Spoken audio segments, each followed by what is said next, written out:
살아계십니다. 아멘. 그리고 하나님은 눈에 보이지 않습니다. 그게 당연하죠. 왜냐하면 하나님은 영이시니까 그렇습니다. 하나님은 영이신데 우리의 아버지라고 우리가 고백을 합니다. 육신의 아버지도 계시지만 우리의 영의 아버지는 하나님이십니다. 그래서 우리가 하나님께 예배드릴 때는 영과 진리로 예배한다, 이렇게 이야기를 합니다. 오늘도 예배드리는 또 저나 여러분이나 다 영과 진리로 하나님께 예배하는 정말 참 살아있는, 정말 하나님이 기뻐하시는 그런 예배자가 되기를 축복합니다. 오늘의 주제는 하늘 보자라는 말입니다. 하늘 보자. 요한계시록이 보자라는 단어가 44번이나 나옵니다. 그리고 계시록 전체의 중심에 위치해 있습니다. 보자, 하늘 보자. 근데 오늘 내용은 그 핵심이 예배에 있습니다. 오늘 4장과 5장을 통해서 하늘 보자를 보여주고 있는데, 이 땅에서 예배 드리는 우리에게 참 중요한 메시지를 전해주고 있습니다. 오늘은 그 첫 번째로 하늘의 보좌가 어떤 모습인지만 좀 살펴보고, 이제 다음 주부터 한 3번에 걸쳐서 그 내용이 구체적으로 뭔가를 함께 찾아보면서 은혜의 시간이 되기를 기도합니다. 우리는 전에 계시록 2장과 3장을 통해서 아시아의 7교회에 주신 그리스도 계시의 말씀을 들었습니다. 그것을 우리는 현재에 주시는 말씀이다, 이렇게 구분을 합니다. 그리고 이 계시록 1장의 말씀은 과거에 속한 말씀이다, 이렇게 구분을 해서 이제 4장부터 나오는 모든 말씀들은 미래에 속한 말씀이다, 이렇게 우리 학자들은 크게 구분을 합니다. 틀린 말은 아닙니다. 전체로 볼 때는 맞는 말이지만, 특별히 오늘 4장과 5장의 말씀은 미래에 있을 일을 보여준 것은 사실이지만, 단순히 현재와 동떨어진 미래의 모습만을 이야기하는 것은 아닙니다. 왜냐하면 현재 내가 살고 있는 삶의 현장과 연결되어 있기 때문에 그렇습니다. 그것은 바로 예배에 관한 말씀이기 때문에 그렇습니다.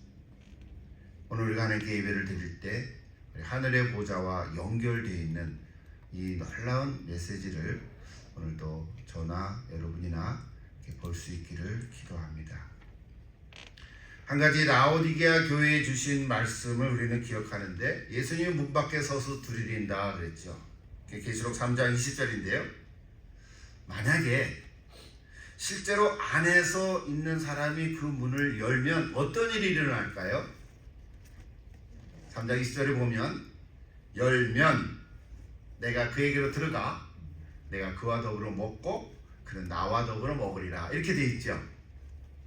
예수님은 밖에서 문을 두드리시지만 안에서 문을 열면 예수님이 들어가 그와 함께 지낸다, 그런 얘기죠. 이 구절은 하나의 비유지만 여기서 먹는다는 것은 하나님의 말씀을 서로 먹고 나눈다는 거죠. 하나님의 말씀과 함께 그 말씀을 내 영의 양식으로 삼고 살아간다, 그런 의미인 거죠. 우리가 잘 알지요. 또 요한복음의 말씀으로 보면, 특히 15장 같은 데 보면 영적인 교제, 이렇게도 말할 수 있습니다. 그러나 오늘 계시록 4장과 5장의 관점에서 보면 그 요한계시록 3장 20절 라오디게아에 주신 그 권면의 말씀은 사실은 예배라고 말할 수도 있습니다. 예수님과 함께 지내는 자체가 예배입니다. 여러분, 예배는 단지 무엇을 아뢰고 이렇게 절하고 비나이다 하는 이 세상 사람들의 어떤 제사나 종교 행위가 아닙니다. 예배는 하나님과 교제하는 시간입니다. 그래서 우리가 예배를 드릴 때 하늘의 문이 열린다, 이렇게 표현합니다. 하늘의 문이 열린다. 하늘의 문이 열린다는 것은 하나님과 예배자가 만난다는 거예요. 여러분, 창세기 28장에 보면 야곱이 자기 고향 브에세바를 떠나서, 사실은 떠나는 게 아니라 도망가는 거죠. 삼촌 라반의 집으로 갈 때 그냥 홀로 허전한 마음으로 사실 이제 내 인생이 어떻게 될까? 이제 그런 마음으로 그냥 광야의 한 곳에 이르러 이제 돌을 베개 삼아서 자는데 꿈을 꿨잖아요. 잘 아시죠? 근데 그 꿈속에 사다리가 하늘 꼭대기까지 있어서 하나님의 천사가 오르락내리락 하는 꿈을 꿨습니다. 야곱이 꿈에서 깬 다음에 하는 고백이 뭡니까? 그것이 바로 16절이죠. 여호와께서 과연 여기 계시는을 내가 알지 못하였도다 그랬어요. 그러고 나서 고백한 것이 이곳이요, 이것은 다름 아닌 하나님의 집이요 이는 하늘의 문이로다 그랬어요. 여러분, 이미 창세기에 나오는 야곱을 통해서 이 하늘의 문이라고 하는 단어가 오늘 우리에게 전해지고 있습니다. 여러분, 하늘의 문이 열렸다는 것은 하늘의 하나님과 이 땅의 사람을 연결시켜주는 통로인 것입니다. 야곱은 꿈속에서 사다리를 봤지만 실제로 하늘에까지 닿는 사다리는 없겠죠. 그런 사다리가 있을까요? 없겠죠. 이건 비유지만, 영적인 비유지만, 이것은 오늘 저희가 하나님께 예배를 드리는 이 자리에 사실 하늘의 문이 열려 있다는 거예요. 아멘. 이걸 봐야 되는데 그냥 눈으로만 보는 것만 보면 이게 의미가 없는 거예요. 우리가 이렇게 정해진 순서를 따라서 예배를 드리고는 있지만, 또 찬양도 부르고 기도도 하고 또 이렇게 말씀도 읽고 듣지만, 믿음으로 순종함으로 하나님과 영적으로 교제하고 있는 것입니다. 그러므로 모든 예배자는 성령의 음성에 귀를 기울여야 합니다. 만약에 이렇게 거치장스러운 것이 자꾸 눈에 거슬리면요, 조용히 눈을 감고 이렇게 봐도 참 좋습니다. 그러다가 졸으면 안 됩니다. 예배 드릴 때 그러면서 중요한 건 뭐냐면 중심을 바로 잡는 일입니다. 굉장히 좀 추상적인 말들을 제가 하고 있잖아요. 보이지 않는 하나님을 바라보라는 둥, 그렇죠? 하나님과 영적인 대화를 한다는 둥, 만난다는 둥, 이게 손에 안 잡히는 거지만, 여러분, 성령의 음성에 귀를 기울 때 내 중심이 바로 잡혀갈 줄로 믿습니다. 내 중심이 바로 잡을 때 오늘 여기 하늘에 있는 보좌와 그 보좌에 앉으신 하나님, 삼일체 하나님의 시선을 집중하게 되는 것입니다. 여러분, 눈을 들어 하늘을 바라보십시오. 눈을 들어 하늘을 바라보십시오. 하늘을 보면 뭐가 보입니까? 구름이 보이죠? 밤하늘을 보면은 별들이 보입니다. 그래서 여러분, 시편 121편에 보면 저렇게 썼어요. 내가 산을 향하여 눈을 들리라. 나의 도움이 어디서 올꼬? 나의 도움은 천지를 지으신 여호와에게서로다 그랬습니다. 여러분, 땅만 쳐다보면서 한숨 짓지 마시고 하늘을 바라보면서 소망을 가지십시오.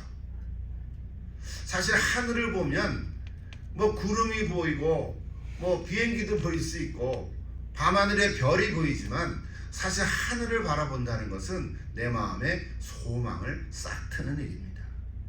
여러분, 하늘 보좌에 앉아 계신 하나님은 그러는 나의 소망이 되십니다. 하나님이 나의 소망이십니다.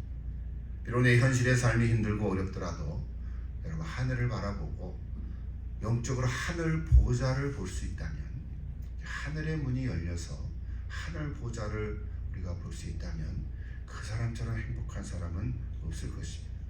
왜냐하면 그것이 나의 소망이 되기 때문에 그렇습니다. 오늘 하늘 보좌에 대한 이야기인데요, 아까 1절부터 12절까지 읽었지만 하늘 보좌에 나타나는 모습은 여러 가지로 이야기하고 있습니다. 제가 제목만 몇 가지만 소개하고 저 내용들은 다음 주부터 계속 한 3주간 나눌 텐데요, 24 보좌들과 그 보좌들 위에 있는 24 장로들이라는 단어가 나옵니다. 또 그 보좌 앞에 켜져 있는 7 등불들과 또 수정과 같은 유리 바다라는 단어도 나오고요, 또 보좌 가운데와 주위에 있는 4 생물, 우리 아까 봤지만 그거를 한번 이렇게 그려보면 이상한 모양이겠죠. 상징적인 거지만 여기까지가 4장에 나옵니다. 그리고 5장에서는 보좌에 앉으신 하나님의 오른손에 들려있는 두루마리, 그리고 그 두루마리를 유일하게 열어볼 수 있는 어린 양, 우리 예수 그리스도로 말미암아 네 생물과 24 장로들이 부르는 새 노래를 기록하고 있습니다. 이렇게 크게 5, 6가지, 7가지 주제들이 이제 4장과 5장에 걸쳐서 나오거든요. 저것이 하늘 보좌에 둘러있는 모습들입니다. 이제 오늘 저 시간, 오늘 저걸 다 얘기할 시간은 없으니까 오늘은 다만 하늘 보좌가 뭘까, 이거에 대해서만 잠시 얘기를 나누고 함께 은혜가 있기를 기도합니다. 자, 일단 저 전체의 모습은 뭐냐면 하늘에서 들려지고 있는 예배의 모습입니다. 그래서 우리는 하늘의 예배다 이런 말도 있고요, 천상 예배다 이런 말도 있습니다. 여러분, 천상 예배가 있으니까 지상 예배도 있을 거 아니겠어요? 하늘의 예배와 땅의 예배가 있습니다. 그래서 저건 비록 미래에 있을 일을 사도 요한에게 보여주는 것이지만 여기 놀라운 하나님의 메시지가 있는데요. 그건 바로 뭐냐면 이 땅에서 예수를 믿는 그리스도인들이 드리는 예배가 바로 이와 같은 모습이라는 거예요. 물론 여기에 무슨 24 장로와 뭐 그런 거가 있지는 않죠. 내 생물이 있는 것도 아니죠. 그러나 우리 저 예배의 모습이 그렇다는 거예요. 그러나 이 땅에서 드리는 예배는 하늘의 보좌에서 드리는 그 예배의 모습과 같다는 거예요. 같다는 말은 연결되어 있다는 거예요. 우리가 뭐 똑같이 그렇다는 얘기가 아니라 연결되어 있다. 여러분, 눈을 들어서 하늘을 바라보시기를 바랍니다. 눈을 들어서 하늘의 보좌를 바라볼 수 있기를 기도합니다. 여러분, 눈을 감아 보십시오. 살펴시 꽉 감지 마시고 눈을 살며시 감으면 뭐가 보입니까? 아무것도 안 보이는데요. 네, 아무것도 안 보입니다. 껌껌하죠. 그래서 여러분, 눈을 떠보십시오. 그래서 제가 오늘 설교를 쓰면서 저 찬양 가사가 생각이 났습니다. Open the eyes of my heart, Lord. Open the eyes of my heart. I wanna see you. I wanna see you. 저게 원래 외국 가사 찬양이거든요. 저 노래 들으면 아무 은혜가 있습니다. 지금 부를 수는 없겠지만 내 마음의 문을 여서서, 내 마음의 문을 여서서 내 영의 눈을 열어달라고 내가 주를 보기를 원합니다. 저런 찬양이에요. 언제 한번 부를 수 있으면 참 좋겠죠. 여러분, 우리가 드리는 이 예배는 한갓 치르는 예식이 아니죠. 또 뭐 기념식도 아닙니다. 이렇게 하늘 보좌에서 일어나고 있는 천상의 예배가 바로 이 땅에서 드리고 있는 예배와 같은 것이에요. 얼마나 놀라운 일입니까? 물론 우리는 죽어서 천국에 가서 드리는 예배의 모습이 저렇겠지만 바로 여기에서부터 시작한다는 얘기예요. 이것이 바로 하나님 나라의 임재입니다. 여기서 우리가 꼭 한 가지 기억해야 할 사항이 있습니다. 메시지죠. 바로 중심을 잘 잡는 일입니다. 중심을 잘 잡아가십시오. 중심을 잘 잡는다는 말은 예배의 중심은 하나님에게 있다는 얘기예요. 요 말 하나 여러분 듣고 가면 될 것 같아요. 예배의 중심은 하나님에게 있습니다. 이미 다 알고 있는 얘기죠. 다시 한번 확인하고 강조하는 것이에요. 예배의 중심은 삼일체 하나님에게 있습니다. 이 사실을 여러분 잊지 마십시오. 그러므로 하나님이 중심이 되지 않는 예배는 사람이 중심이 될 수밖에 없습니다. 아무리 멋있는 예배를 드리고 뭔가 악기로 정말 화스럽게 예배를 드린다고 하더라도 거기에 예배의 중심이 하나님이 아니라면 그건 사람이 중심이 될 수밖에 없습니다. 그건 예배가 아니라 콘서트죠. 여러분, 콘서트에 가보십시오. 얼마나 많은 사람들이 환호성을 치니까. 요즘은 우리 K-pop 뭐 이런 얘기가 많이 나오잖아요. 거기에 가면은 세계 전 젊은이들이 막 난립니다. 저렇게 열광을 하나, 저렇게 하나님을 열광적으로 예배하면 얼마나 좋을까. 여러분, 하나님이 중심이 되지 않는 예배는 결국은 사람이 중심이 될 수밖에 없다는 거예요. 비록 종교적인 형태를 갖췄다고 해도 하나님이 중심이 아니라면 사람이 중심이 되어버리는 거예요. 예배는 살아계신 하나님께 집중하는 것입니다. 중심을 잘 잡는 일이에요. 여러분 잘 아는 요한복음 4장에는 사마리아 여인과 예수님의 대화가 나오죠. 야곱의 우물가에서 만난 사마리아 여인에게 주신 예수님의 말씀은 분명합니다. 예배는 장소가 아니라 대상이 중요하다. 대상이 분명해야 된다 그랬어요. 여러분 잘 아시죠? 요한복음 4장 21절.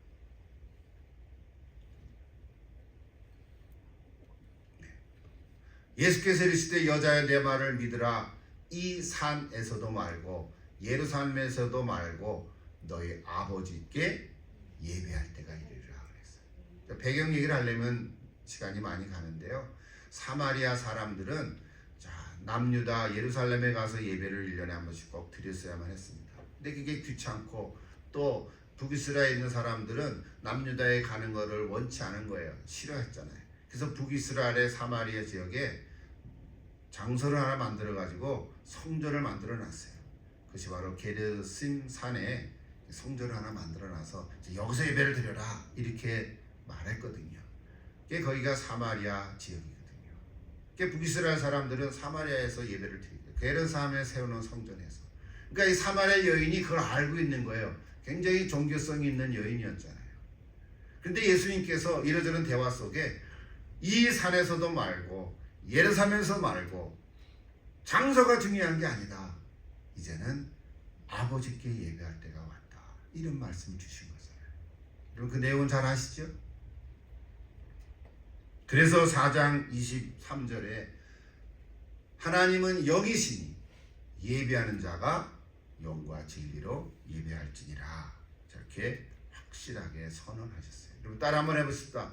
예배하는 자는 영과 진리로 예배할지니라. 우리가 늘 이렇게 예배를 드리고 있지만 이 앞에 보이는 강단을 볼 필요가 없습니다. 이거는 이렇게 그래도 최선을 다해서 예를 갖춰서 꾸며놓은 거잖아요. 강단이 없으면 어떻습니까? 굴속에서 드리면 어떻습니까? 강가에서 드리면 어떻습니까? 여러분 집안에서 드리면 어떻습니까? 차 안에서도 드릴 수 있고요. 어디서나 우리가 하나님께 예배를 드릴 수 있지만 사람들이 많이 모이는 공동체 예배니까 그래도 이렇게 예쁘게 꾸며서 예배를 드리는 것뿐이에요. 그러나 예배의 중심은 하나님에게 있고 예배는 아버지께 드리는 것입니다. 여러분 확실하시죠? 그러므로 우리가 예배를 드릴 때 이 하나님의 중심에서 이탈해 가지 않아야 합니다. 이 하나님의 중심에서 벗어나기 시작하면 안 됩니다. 그러므로 오직 살아계신 아버지께 집중합니다. 예배를 잘 드려야 그래서 우리가 믿음으로 바르게 살아갈 수 있습니다. 예배를 잘 드리지 못하면 이제 온갖 세상의 유혹에 넘어갈 수도 있습니다. 내 중심을 바로 잡지 못하면 이 세상 유혹에 빠질 수 있어요. 왜냐하면 중심이 빼앗겼기 때문에. 하나님이 중심이 되지 않으면 다른 것들이 그 중심에 들어올 수가 있어요. 여러분 하나님께 예배를 제대로 드리지 못하고 중심을 놓쳐버리면 이제 어떻게 되냐면요. 내가 다른 사람을 조정하거나 다른 사람에 의해서 내가 조정을 받게 돼요. 컨트롤한다. 다른 사람을 내가 조정하거나 내가 다른 사람에 의해서 조정을 받게 됩니다. 여러분 두 개 다 바른 것이 아닙니다. 우리는 하나님에 의해서 다스려져야 돼요. 그것이 중심을 잡는 것입니다. 여러분 중심을 잡지 못하면 주변의 것들도 흔들리고 말. 주변에 있던 것들이 저마다 중심이 되겠다고 아우성을 치며 달려듭니다. 제가 설교를 쓰면서 이 문장을 쓰고 나서 제가 다시 읽어보니까 너무 멋있는 거예요. 저마다 자기가 중심이 되겠다고 아우성을 치며 달려드는 모습. 굉장히 좀 시적인 표현이지만 여러분 따라해 볼 것까지는 없죠. 여러분 한번 생각해 보십시오. 저마다 중심이 되겠다고 아우성을 치며 달려 들어가는 모습. 마치 뜨거운 전구에 달려드는 불나방처럼 곧 타서 죽을지도 모르는데, 또 하루살이처럼 우리가 참 짧은 인생을 살아가는 그런 인생들인데 말입니다. 여러분, 하나님의 중심으로 살아가지 못한 사람들의 모습을 보면요, 결국은 자기가 중심이 되는 건데, 내가 중심이 된다는 것은 나도 나를 잘 모르거든요. 그래서 어떻게 하냐면 자기를 속이고, 그래서 거짓이 나오고 술수가 나오고 음모가 판을 치는 세상이 되고 맙니다. 그러나 여러분, 하나님의 진리는 항상 바로 설 것입니다. 그래서 여러분, 중심을 잘 잡으십시오. 예배의 중심을 바로 잡는다는 것은 결국 내 삶의 중심도 바로 잡아가는 줄로 믿습니다. 여러분, 예배 승리해야 삶도 승리할 줄로 믿습니다. 예배의 중심을 잘 잡을 때 삶의 중심도 흔들리지 않습니다. 예배가 곧 삶입니다. 여러분, 삶의 현장에서는 무엇이 나의 중심으로 와 있는지 조심하십시오. 한번 점검해 보십시오. 정말 하나님이 내 중심에 있는가? 아니면 세상의 유혹으로부터 오는 온갖 잡스러운 가치관이 내 중심에 잡혀 있는가? 아니면 미신과 같은 이런 귀신들의 속삭임이 내 중심에 있는가? 적어도 저와 여러분은 그래도 이렇게 예배를 드리니까 하나님이 내 중심에 계신 줄로 믿습니다. 이것이 일주일 동안 가야 합니다. 하루만 가면 안 됩니다. 글쎄요, 그래서 옛날에 3일만 가면서 수예배가 생겼는지도 모르겠어요. 이거는 근거 없는 얘기긴 하지만 어떤 사람이 수예배를 왜 만들었지? 했대 그냥 어떤 지혜자가 그렇게 말했다 그래요. 주일날 예배 드리는 게 3일밖에 못 가니까 신랑에서 재충전하기 위해서 모인다, 뭐 이런 농담 아닌 농담을 한 적이 있는데요. 여러분, 중심을 잡으면서 예배 드리는 이것이 한 주간을 가야 합니다. 여러분, 삶의 중심도 하나님이 되실 줄로 믿습니다. 구약 이스라엘 백성들은요, 택함받은 하나님의 백성들이지만 수세기 동안 그 중심을 잃어버렸어요. 마땅히 하나님을 믿는 백성인데도 중심을 잃어버렸어요. 그래서 이방신을 불러들이고 그것들을 섬겼잖아요. 너무 잘 알지요? 이방 이스라엘 역사, 이스라엘의 구약의 역사로 그랬잖아요. 그러니까 자연스레 그들의 삶도 중심을 잃어버리고 말았어요. 그래서 예레미야 선지자는 이런 얘기들을 많이 합니다. 3장 22절을 보니까 배역한 자식들아 돌아오라, 내가 너희의 배역함을 고치리라, 이렇게 말씀하셨어요. 그리고 그 응답이 보소서 우리가 주께 왔사오니 주는 우리 하나님 여호와이십니다, 또 그랬어요. 이스라엘 백성들은 또 중심을 잃어버리기도 하지만 누가 또 얘기하면 또 곧바로 돌아오기도 해요. 그나마 다행인 거죠. 신약시대에 와서도 마찬가지예요. 여러분, 1세기의 로마 사람들은 인간 황제를 숭배하였어요. 그것은 중심을 잃어버렸기 때문에 그런 거죠.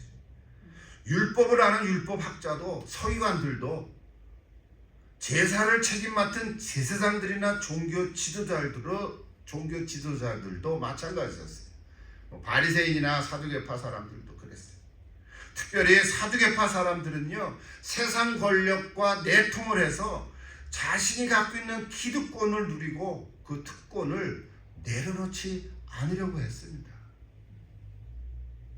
오늘날의 많은 사람들 중에도요, 그 중심에 하나님이 계시지 않는 분들을 보면, 물론 다는 아니겠지만 쓰나미처럼 몰려오는 그 엄청난 유혹의 손길을 쫓아가지고 이것저것을 돌아다녀 이런 욕구와 저런 욕망을 채우느라고 끝없이 방황하면서 삶의 에너지를 다 소진하고 맙니다. 결국은 저주의 수렁에 빠져서 패망하게 된 것입니다. 이렇게 중심을 잃어버린 사람들에 대해서 예레미야 선지자가 계속 한 말씀을 더 합니다. 제가 예레미야 17장의 말씀을 인용하는데요. 12절에 보면 저런 구절이 있습니다. 영화로우신 보좌여, 오늘 보좌 얘기하니까 제가 인용한 건데, 시작부터 높이 계시며 우리의 성소이시며 이스라엘의 소망이신 여호와여, 무릇 주를 버리는 자는 다 수치를 당할 것이라. 무릇 여호와를 떠나는 자는 흙의 기록이 되오리니 이는 생수의 근원이신 여호와를 버리니이다. 그랬습니다. 예레미야 시대 때만 그랬겠습니까? 오늘 시대도 마찬가지.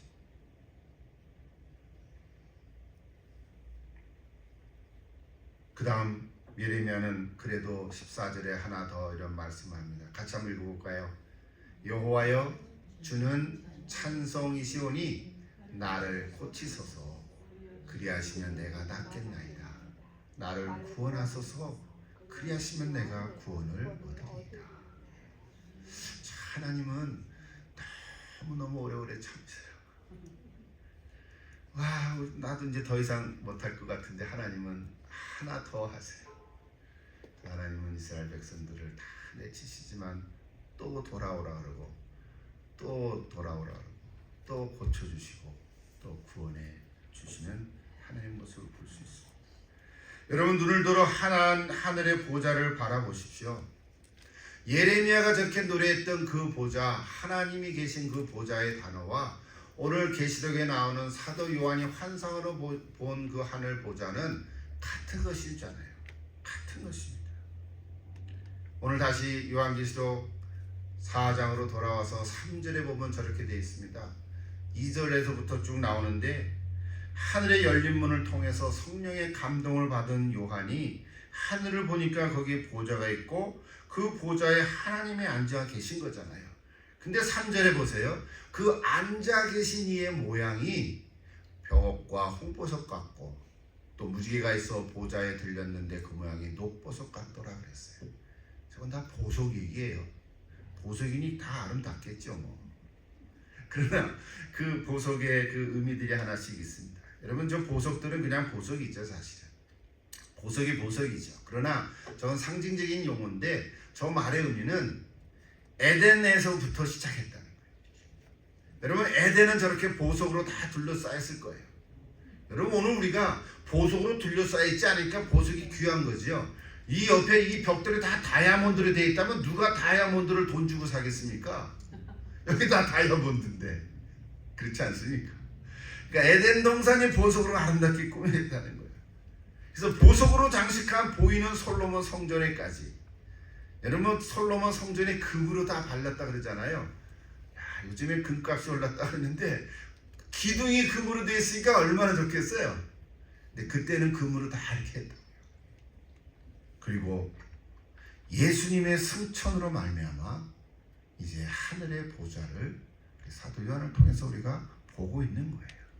그리고 궁극적으로는 새하늘과 새 땅으로 새로 이루어질 새 예루살렘으로 성취될 줄로 믿습니다. 그래서 에덴에서부터 새하늘과 새 땅까지 다 놀라운 하나님의 보석으로 만들어졌다는 거예요. 저런 모습을 얘기하는 거예요. 그러니까 보좌에 앉으신 이 하나님의 모습을 저렇게 표현한 거예요. 거기서 벽옥은 모든 보석 중에서 가장 빛나는 보석이라 그러더라고요. 저는 처음 알았어요. 벽옥. 성경학자들은 벽옥을 다이아몬드라고 말하고요, 영어로 제스퍼라고 하기도 한다 그래요. 그러니까 벽옥의 의미는 하나님의 거룩하고 성결함을 상징한다. 그래서 다이아몬드가 거룩하다, 깨끗한 것을 상징하는 거죠. 변치 않는 거죠.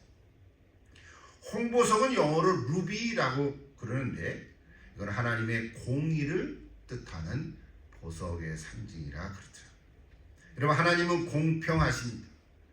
하나님의 심판은 공정하십니다.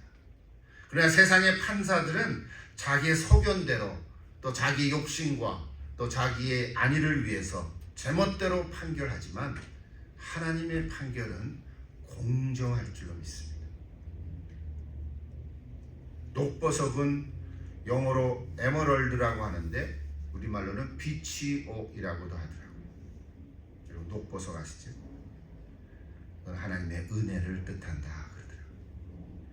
자, 하나님의 거룩하고 성결하신 모습, 공평하고 공정하신 모습, 그리고 은혜로우신 모습이 바로 보좌에 앉으신 하나님의 모습, 즉 인격을, 즉 그 속성을 우리에게 보여주고 있습니다.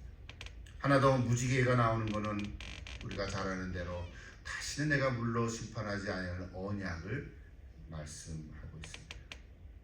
이렇게 하늘 보좌에 앉으신 하나님의 모습은 아름다운 빛깔로 채색되어 있습니다. 이제 좀 정리를 하려고 해요. 오늘은 이 얘기를 하려고 해요. 하늘 보좌는 성경에 나타난 계시 중에서 가장 최고다, 이렇게 이야기를 합니다. 많은 계시들이 있지만 하늘 보좌, 보좌라는 이 단어는 성경의 계시 중에서 가장 최고라는 거예요. 아까 언급했지만 에덴 동산에서부터 에덴 동산에 가보고 싶은 마음이 있지 않아요? 우리가 에덴 동산에서 나왔지만 지금은 못 가지만 에덴 동산으로 다시 복원하고 싶잖아요. 그것이 바로 예수님을 통해서 믿는 사람들의 마음이 에덴 동산의 마음으로 회복하기 시작하는 거죠. 나중에 예수님 다시 오실 그날에 부활하시고 놀라운 새하늘과 새 땅을 이룬 그 모습이 바로 다시 에덴으로의 회복인 줄로 믿습니다. 얼마나 좋겠어요. 그러므로 이 보좌는 에덴 동산에서부터 항상 존재해 왔습니다. 지금도 있는 줄로 믿습니다. 지금도 하늘 보좌가 있고 지금도 하나님의 보좌가 있습니다. 근데 우리는 이 땅에 살잖아요. 그래서 우리에게 필요한 게 뭐냐면, 비록 이 시대가 힘들고 어렵고 이 세상이 암울하다 하더라도 이제 우리 눈을 들어서 하늘의 문을 여는 것을 통해서 하늘의 보좌를 바라볼 수 있어야 된다는 거예요. 오늘 그 하나 메시지를 계속 똑같이 하고 있어요. 사랑하는 여러분, 정말 하늘의 보좌를 볼 수 있기를 기도합니다. 차라리 눈으로 안 보이면 눈을 감으십시오. 눈을 감고 살아보십시오. 그럼 발에 부딪히고 얼굴도 깨지고 넘어지고 그렇더라도 하늘의 보좌만 볼 수 있다면 차라리 소경으로 사는 게 낫지도 않을까? 요한복음 9장에 보면 그런 말로도 우리는 이야기할 수 있어요. 여러분, 눈을 들어서 하늘의 보좌를 볼 수 있기를 바랍니다. 이걸 우리가 영적으로 자꾸 얘기하니까 추상적으로 해서 우리가 잘 마음에 안 와닿는 건데 그것이에요. 우리의 눈을 들어서, 내 영의 눈을 들어서 하나님이 살아계시고 하늘에 보좌가 있음을 여러분 꼭 바라볼 수 있기를 기도합니다. 비가 내려도 구름 위에는 항상 햇빛이 있다는 것은 우리가 자연적인 이치로 알잖아요. 마찬가지로 이 세상에 있는 것들만 머리로 숙여서 땅의 것만 찾지 말고 눈을 들어 하늘을 바라볼 때 하늘의 보좌를 볼 수 있고 그 보좌에 앉아 계신 삼위일체 하나님을 우리가 만날 수 있는 줄로 믿습니다. 감사한 것은 지금 우리의 심령 속에 성령님을 보내주셔서 성령님이 임재하심으로, 사실 성령님도 우리 육신의 눈으로는 볼 수 없는 거예요. 그러나 내가 느끼죠. 체험하고 있잖아요. 내가 성령과 함께 하심으로 말미암아 내가 하나님의 나라가 임재하심으로 여러분 이 땅에 비록 살지만 승리하시기를 기도합니다. 삶의 중심을 잃지 마십시오. 여러분의 마음 중심에 그 어떤 다른 것들로 올려놓지 못하도록 여러분 늘 마음 중심을 지키십시오. 예배의 중심도 하나님이시고 내 삶의 중심도 하나님이십니다. 아무리 세상에 돈이 많고 지위도 높고 권력의 힘이 강하다 하더라도 여러분 그 사람의 중심에 하나님이 없다면 반드시 무너지고 말 것입니다. 어떤 귀신들과 비교될 수가 없는 거예요. 이건 잽도 안 되는 거죠. 사실 한순간에 사라질 거예요. 겉으로 보기에는 멀쩡한 것 같고 아는 것도 많아 보이고 잘 살아가는 것 같지만 그 속에 하나님이 안 계시면 결국은 내가 들어가 있는 거고 내가 하나님이 되는 거고 이 세상 것들을 사랑하게 되고 그 그래서 모든 대상들이 사람을 포함한 나 외의 모든 것들은 다 내가 뭐라 그럴까요? 내가 사용하고 싶고 내 존재를 위해서 존재하는, 그래서 이용 가치가 있는 것으로 볼 수밖에 없다는 거예요. 사람도 나를 위해서 존재하는 거고 물건들은 뭐 마땅하고. 그래서 이것은 하나님의 중심을 잃어버린 사람의 모습이에요. 여러분, 그런 사람의 행동을 보고 우리는 일비할 필요가 없어요. 하나님의 중심을 가지면 그런 사람들은 다 넘어지고 말 것입니다. 자신의 욕망과 세속적인 탐욕이 가득함으로 결국에는 거짓이 밝혀지고 그 악한 죄로 말미암아 허물어지고 말 것입니다. 여러분, 어떤 사람들 중에는 하나님을 믿고 또 교회를 섬긴다고 하면서도, 구체적으로 말하기는 좀 그렇지만 또 지나간 과거와 현재도 그런 사람들도 있고요. 지나간 사람들도 그런 사람들이 있어요. 뭐 이단에 속한 사람들이 더 그런 거도 있고, 사이비 같은 사람들이 그랬죠. 직위는 목사인데 신자들을 속여서 돈을 뜯어내고 헌금이라는 명목으로 거액을 챙기고 실제로 지저분한 일들로 연루되어 있고 성을 착취하고 그러다가 잡히고, 그래서 감옥살이 하다가 나이가 들어서 그 다음에 세상을 떠난 사람들 있잖아요. 지금도 그런 사람이 있거든요. 있을 수 있거든요. 우리가 다 몰라서 그렇지. 어찌 그 중심에 하나님이 계시다고 말할 수 있겠습니까? 여러분, 분별해 보십시오. 유명하고 이름이 알려져 있다고 해서 다 올바르고 칭찬받는 교회는 아닐 수도 있습니다. 오늘 계시록을 통해서, 특히 4장을 통해서 요한이 본 환상은 하늘 보좌였습니다. 그 보좌의 중심에는 하나님이 앉아 계십니다.